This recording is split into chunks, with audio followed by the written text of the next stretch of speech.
Hello students, in last lecture we study the chapters power supply and instrument. Now we start the paper first new chapter operational amplifier. Amplifiers are we studied in 11th standard. What are the amplifiers? The amplification is the process of raising the strength of weak signals and the circuits used for amplification are known as amplifiers. म्हणजे काय तर जे काय weak signals असतील, weak signals म्हणजे ज्याची power gain वाढवायचा आहे असे सिग्नल्स काय केले जातात, त्याची स्ट्रेंथ वाढवली जाते आणि त्याचा शेप आहे त्या कंडिशनमध्ये आउटपुटला राहतो. That is A C is not converted into D C like rectifiers. The A C input and output is also AC. That is the amplifier is the circuit which increases the strength of weak signals without changing its original shape. म्हणजेच थोडक्यात काय तर amplifier काय करतो, input सिग्नलची strength आउटपुटला वाढवतो, त्याला म्हटलं जातं ॲम्प्लिफायर. लास्ट इयरमध्ये आपण ॲम्प्लिफायरचे डिफरंट टाईप्स बघितलेत, जसं RC coupled amplifiers, DC coupled amplifiers, LC coupled amplifiers, transformer coupled amplifiers and differential amplifier. Each of these has some advantages, also some disadvantages. Now first RC coupled amplifier. RC coupled, that is resistor is used for the coupling device. In RC coupled amplifier there are some disadvantages like unnecessary power loss, gain decreases, and it does not amplify the DC signals. It only amplifies the low frequency signals, that is zero frequency signals. Zero frequency signals are the DC signals are not amplified. Because of the resistor connected for coupling, there is unnecessary power loss in the resistor, which is a drawback of RC coupled amplifier. Then again gain falls. What is gain? The output to the input, that ratio is known as gain. For low frequencies the gain is reduced. Then these disadvantages are overcome by using DC coupled amplifier. DC, that is direct coupled amplifier. The advantage of DC coupled amplifier, that is it amplifies AC as well as DC. But main drawback of this DC coupled amplifier is drift. What is drift? It is the unwanted change in the output voltage without change in the input. म्हणजे काय, इनपुटमध्ये कोणताही न change होता आउटपुटमध्ये change होतो. तो change कशामुळे होतो तर because of temperature variations, ageing of the components, आणि तो जो काय अनवॉन्टेड चेंज आहे त्याला काय म्हटलं जातं, ड्रिफ्ट. हा ड्रिफ्ट कशाचा ड्रॉबॅक आहे, DC कपल्ड ॲम्प्लिफायरचा मेन ड्रॉबॅक आहे.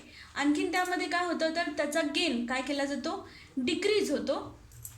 आणि त्यामध्ये काय येतो, noise is the unwanted disturbance. त्याच्या इनपुटमध्ये DC ॲम्प्लिफायरच्या इनपुटमध्ये जर का नॉईज असेल तर तो नॉईज देखील आउटपुटला ॲम्प्लिफाय केला जातो. आणि जरी इनपुट AC असेल तरी त्या आउटपुटमध्ये सम DC कंपोनंट्स काय असतात, प्रेझेंट असतात. ते ड्रॉबॅक्स कशाचे आहेत, DC कपल्ड ॲम्प्लिफायरचे. RC coupled amplifier, the gain falls, it does not amplify DC signals.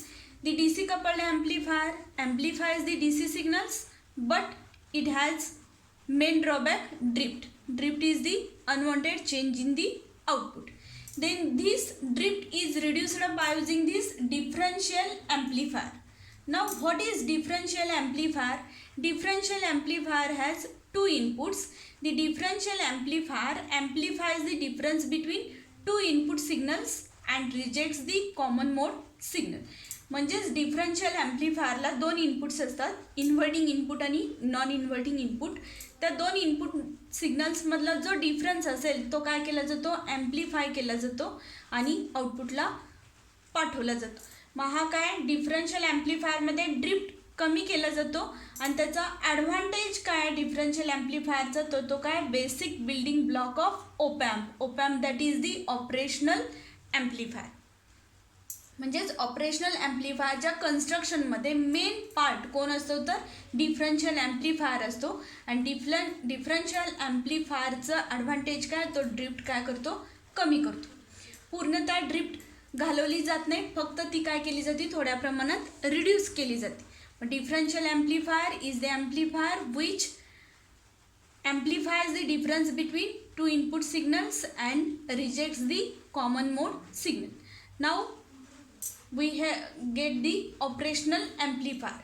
The name operational amplifier is for the operational amplifier performs the different mathematical operations such as addition, subtraction, integration,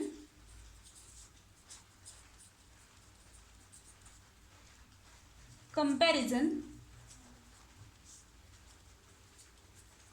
differentiation,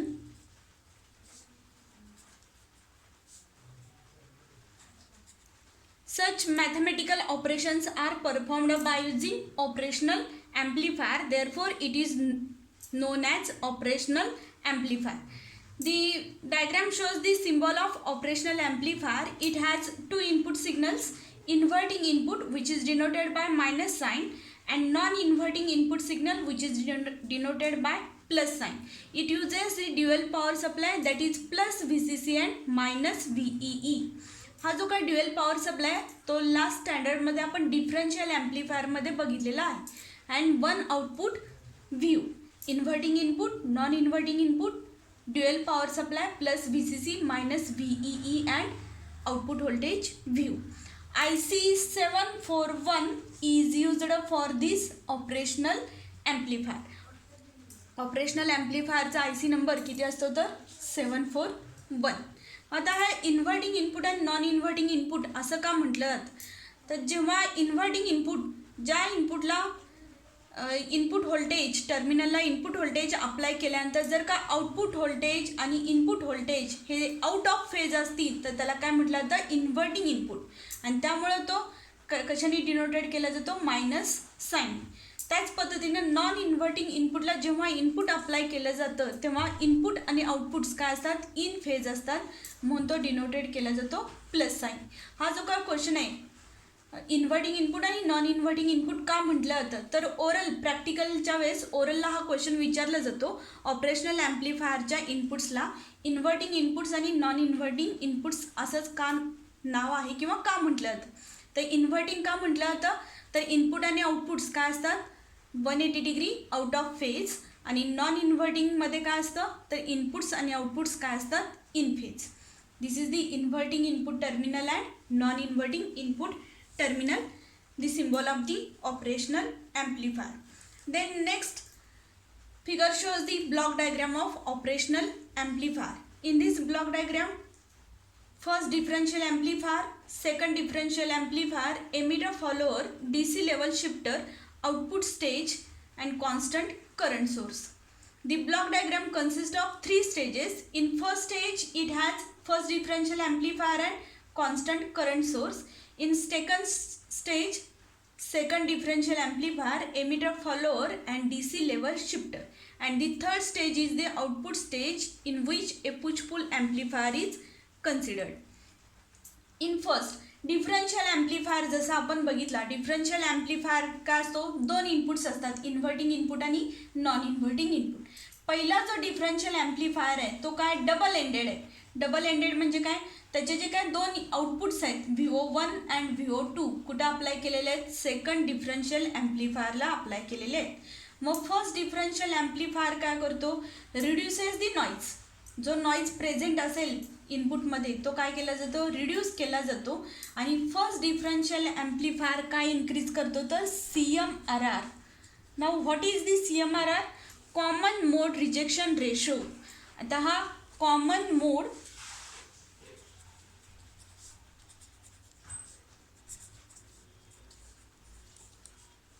rejection ratio हे काय आहे तर characteristics of operational amplifier. Operational ॲम्प्लिफायरचे एक characteristics आहे.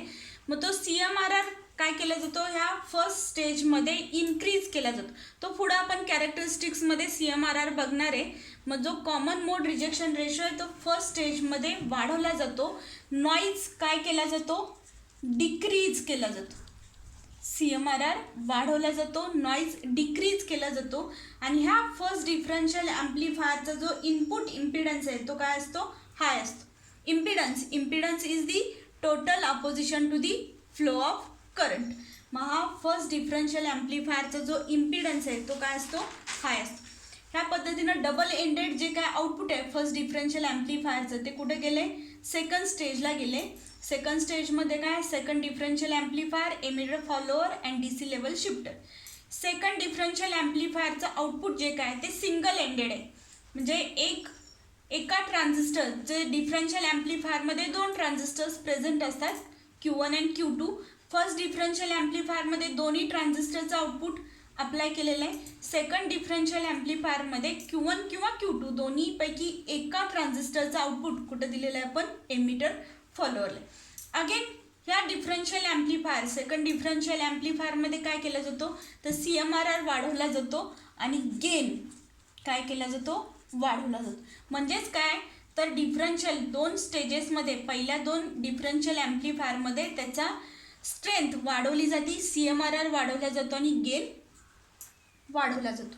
Second differential ॲम्प्लिफायरचा output कुठे दिले आपण, एमिटर फॉलोअर. हा जो काय एमिटर फॉलोअर आहे तो काय होतो, acts as a buffer. What is buffer? Buffer is known as connector.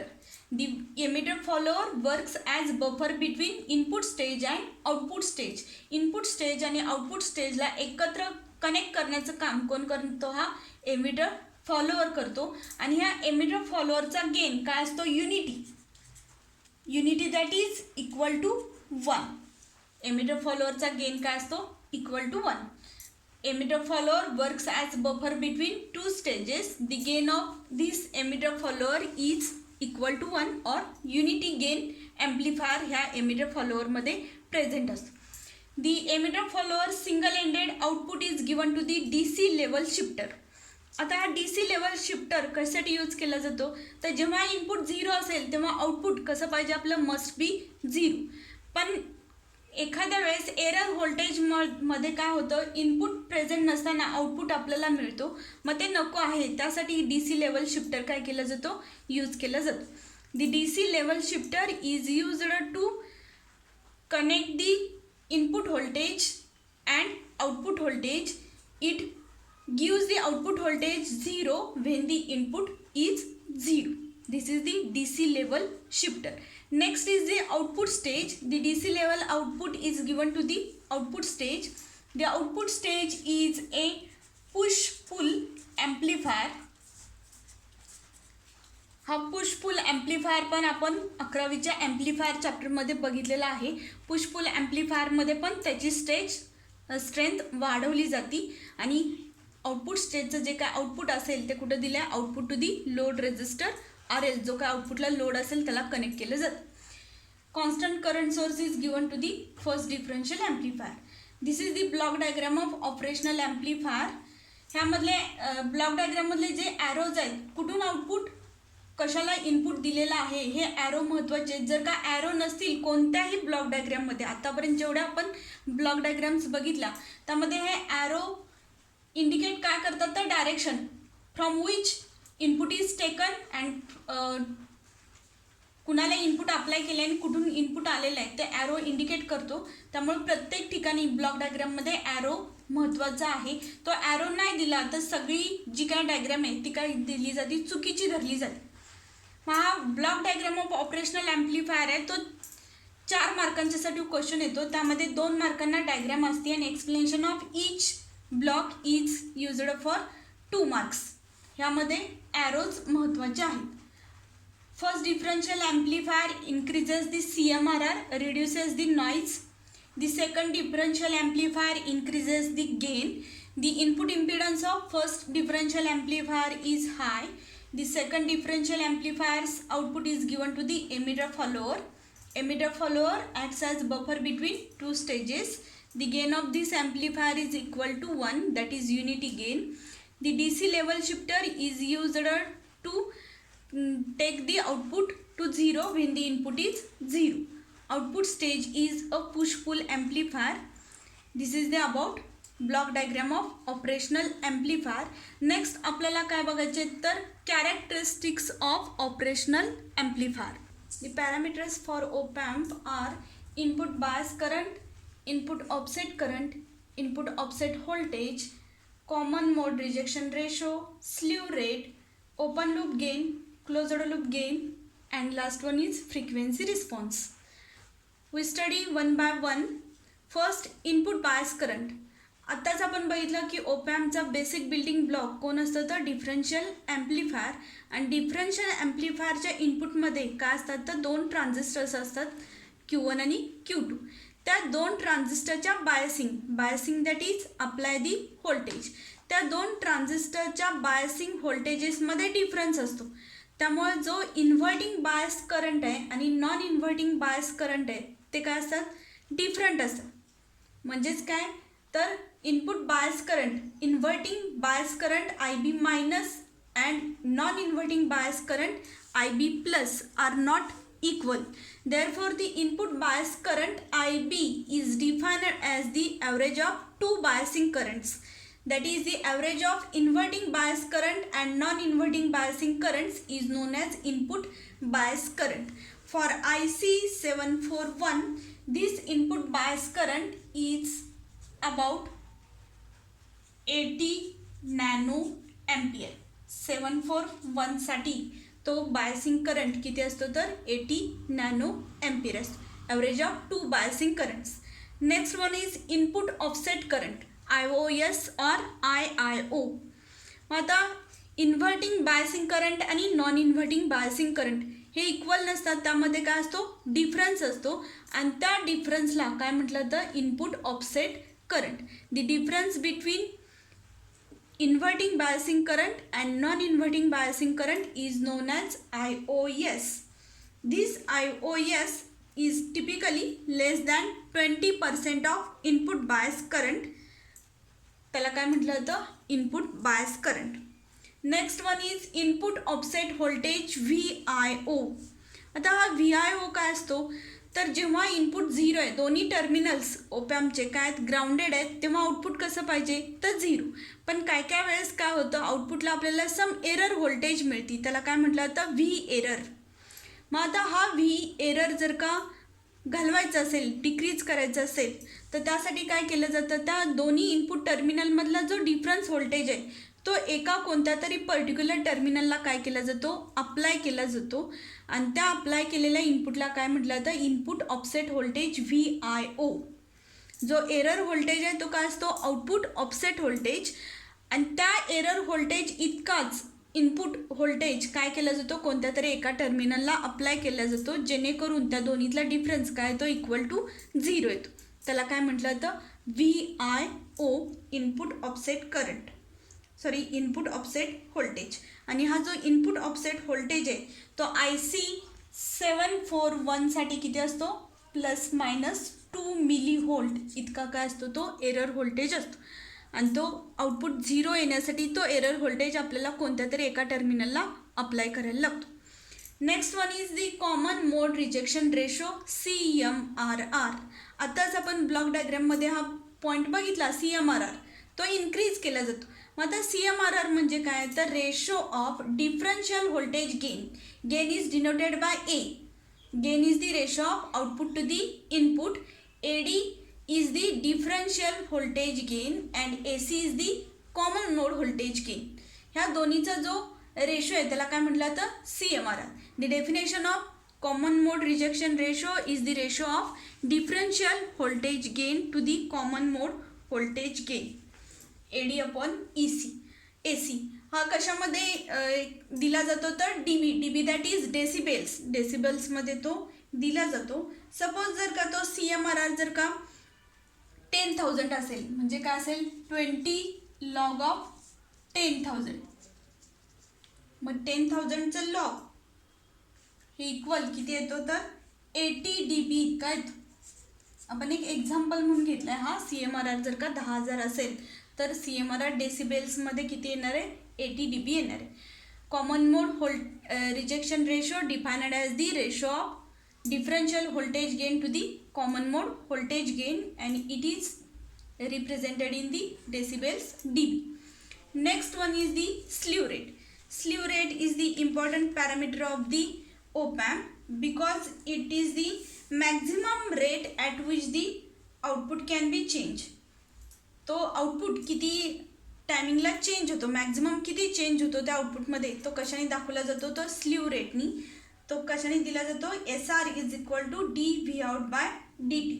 आणि 741साठी तो किती असतो, तर 0.5 व्होल्ट पर मायक्रोसेकंड्स इतका काय असतो, तो स्लीव रेट असतो. हा जो काय स्लीव रेटची व्हॅल्यू आहे 741साठी, तो MCQसाठी बोर्ड क्वेश्चन पेपरमध्ये विचारला गेलेला आहे. तर स्लीव रेट म्हणजे काय, the rate at which the maximum output can be changed is known as slew rate. It is given by dV out by dt which is equal to 0.5 volt per microsecond. Unit विचारलं जातं, ओरलला देखील slew रेटचं unit विचारलं जातं. Next parameters are the open loop gain AOL and closed loop gain ACL. Gain is the output parameter to input parameter. Open loop gain without फीडबॅकचा जो gain असेल त्याला काय म्हटलं जातं, open loop gain. Feedback apply न करता जो गेन असेल तो काय असतो, ओपन लूप गेन. आणि हा ओपन लूप गेन आयडियल ओपॅम्पसाठी काय असतो, तर इन्फानाईट असतो. आणि 74 जर का IC घेतला तर त्यासाठी गेन किती असतो, अबाउट 1 लाखपर्यंत असतो.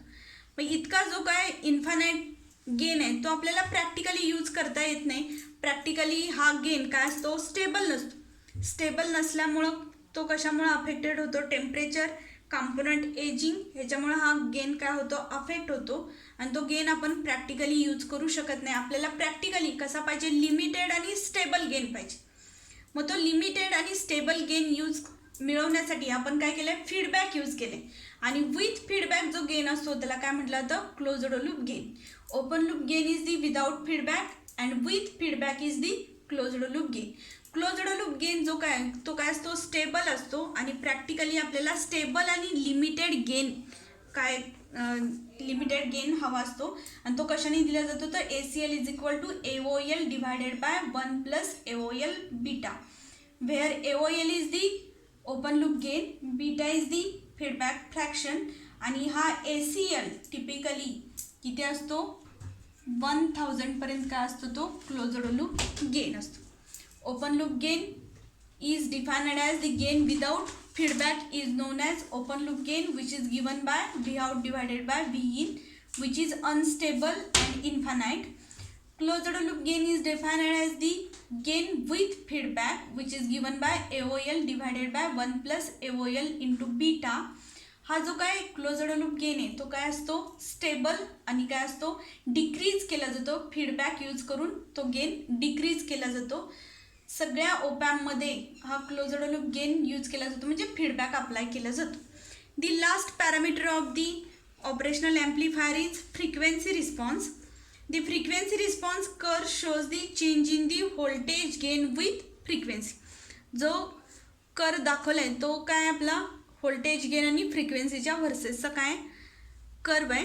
ह्यामध्ये ओपन लूप गेन आणि क्लोज्ड लूप गेनचं काय त्यामध्ये कॅरेक्टरिस्टिक्स दाखवलेले आहेत.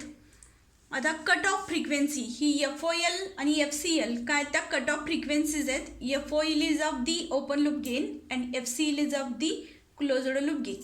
आता कट ऑफ फ्रिक्वेन्सी म्हणजे काय, the frequency at which the gain is 70.7% of the maximum gain is called as the cut off frequency. Maximum गेनच्या 70.7% जी फ्रिक्वेन्सी असेल त्याला काय म्हटलं जातं, कट ऑफ फ्रिक्वेन्सी.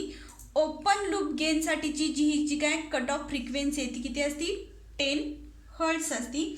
आणि क्लोज्ड लूप गेनची जी काय कट ऑफ फ्रिक्वेन्सी आहे ती किती असती, 1000 हर्ट्स. इथं दाखवलेलं आहे. A डिनोटेड कशाला करतो, open loop. FOL is denoted for open loop cut off frequency and B denoted for closed loop cut off frequency. Beyond this cut off frequency, या कट ऑफ फ्रिक्वेन्सी नंतर काय होतं, दोन्ही कर्व्स, दोन्ही gain काय आलेले आहेत, एकत्र आलेले आहेत. आणि ते कुठं मिळतात, ज्या फ्रिक्वेन्सीला मिळतात त्याला काय म्हटलं तर F unity, that is unity frequency. आणि ती युनिटी फ्रिक्वेन्सी किती असती, 1 मेगाहर्ट्ज इतकी असती. मग unity gain frequency is the frequency at which the voltage gain equals. It represents the upper limit on the useful gain of op-amp. For IC 741 the F unity किती असती, 1 megahertz. Then gain bandwidth product, हा जो काय product आहे तो काय असतो, gain आणि कट ऑफ फ्रिक्वेन्सी म्हणजे काय, AOL into FOL equal to ACL into FCL. हा जो काय प्रॉडक्ट आहे त्याला काय म्हटलं तर गेन बँडविड्थ प्रॉडक्ट. तो किती असतो, AOL into FOL equal to ACL into FCL. आणि हा जो काय गेन बँडविड्थ प्रॉडक्ट आहे तो IC 741 साठी असतो 1 megahertz. This is the frequency response curve. ह्यामध्ये open loop gain with cut off frequency, closed loop gain with cut off frequency, दोन्ही गेन्स एकत्र येतात त्याला काय म्हटलं तर युनिटी गेन फ्रिक्वेन्सी. ती किती असती, 1 मेगाहर्ट्ज. गेन बँडविड्थ प्रॉडक्ट म्हणजे काय, AOL into FOL equal to ACL into FCL. तो किती असतो, 1 मेगाहर्ट्ज. आता हा जो काय पॉईंट आहे पॅरामीटर्स ऑफ ओपॅम्प, हा क्वेश्चन पेपरमध्ये कोणत्या टाईपमध्ये येतो तर एकतर आयदर काय असेल, explain any 4 characteristics of operational amplifier, किंवा काय दिले असतील ह्यातले कोणतेही 4 दिले असतील, किंवा 3 मार्कांच्यासाठी असेल तर कोणतेही 3 दिले असतील.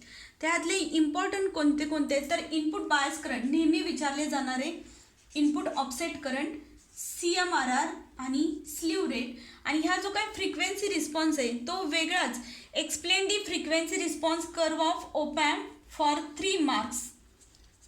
ह्या 3 मार्क्समध्ये काय करायचं आपल्याला, हा कर्व 1.5 मार्कांना असेल. आणि open loop frequency, closed loop frequency, unity gain frequency, gain bandwidth product, हे सगळं लिहायचं आहे. ह्यासाठी 1.5 मार्कच नाहीत प्रत्येकाच्या डेफिनेशन्स. हा वेगळा फ्रिक्वेन्सी रिस्पॉन्ससाठी कर्वसाठी क्वेश्चन 3 मार्कांच्यासाठी बऱ्याच वेळा आलेला आहे.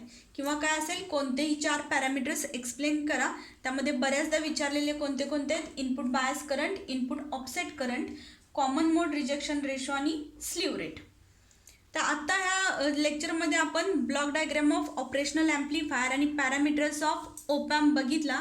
हा जो काही ऑपरेशनल ॲम्प्लिफायर आहे हा टोटल 25% आपल्याला बोर्डसाठी आहे, म्हणजेच निम्म्यापेक्षा जास्त पेपर आपला हा ऑपरेशनल ॲम्प्लिफायरवरती असतो. ह्यानंतर आपण ॲप्लिकेशन्स बघणार आहे. त्या ॲप्लिकेशन्समध्ये लिनियर ॲप्लिकेशन्स आणि नॉन लिनियर ॲप्लिकेशन्स असे 2 पार्ट्स आहेत. नेक्स्ट लेक्चरला आपण लिनियर ॲप्लिकेशन्स बघणार आहे. थँक्यू.